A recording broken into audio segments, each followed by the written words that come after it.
Hi, family, and welcome to Get the Tea on Me Royalty. And I'm just going to do another affirmation today. We're still coming from my book, You See It, Cosmic Royalty. The last part we left off on, it was the part where I was talking about it seems that all of my life was spent searching outside of myself for validation, and then I finally realized that I'm an extension of the great source. I am the great I am. I am my own master, and I shall always be my own master. And then we read about how we have to plant good seeds and pluck up the bad ones.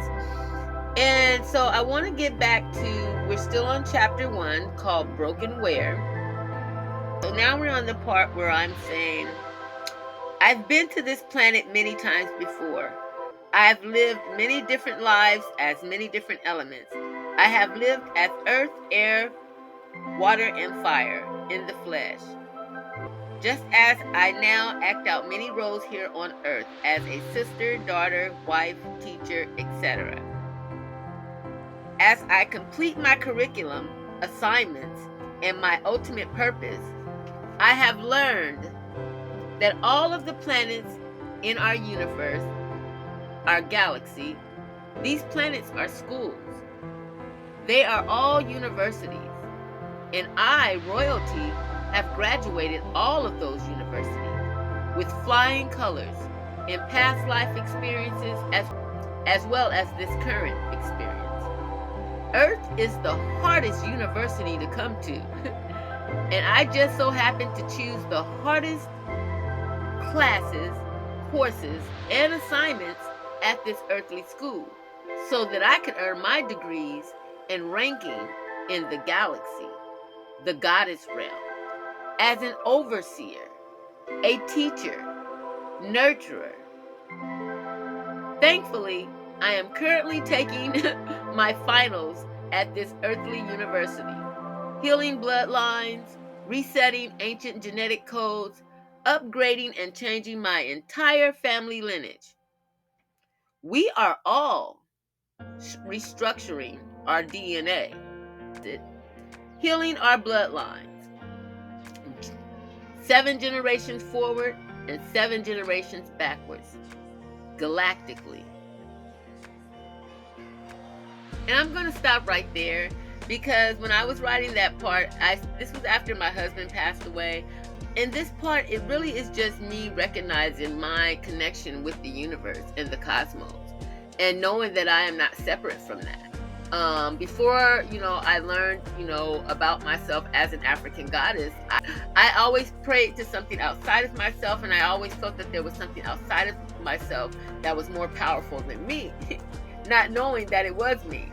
And so this is just me kind of summing that all up and coming to that conclusion that, and it's so funny when I read my own writing, how I'm so poetic when I write. I wish I could speak that way because reading it sounds so beautifully just written. I aspire to be a public speaker, though because of the trauma in my early childhood, it messed with my speech. It messed with my throat chakra. And so I'm still healing that part of me where I'm able to use my voice and I'm not having to be quiet and I'm not told to not tell things and all this stuff, to where my throat chakra was basically suffocated. But that was part of me having to go through this earth experience, because just like I said, we have to pass these universities. You can't go to college and then don't pass your classes. So earth is the hardest university to come to, and I just so happen to choose the hardest classes and assignments at this earthly school. So I can definitely earn my degrees and ranking in the galaxy, in the God realm. And that is what it's all about. It's about reaching our higher self, coming back to our higher self, and just knowing who we are and what we came here to do, our purpose. So you guys, with that, I'm going to go ahead and get out of here.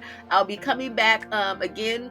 I will be marking exactly where we left off with the next part of the book. We're talking about how the ancestors was calling out to me and begging me to pull them out of that genetic imprint that was set. And I did it. You guys, I did it. And so that would be the next part that I'm reading in this book called You See It, Cosmic Royalty. But at the end of the day, no matter what they say, and even each and every single way. I am royalty. You are royalty. We are royalty, family, and I shall see you in a minute. Ashe.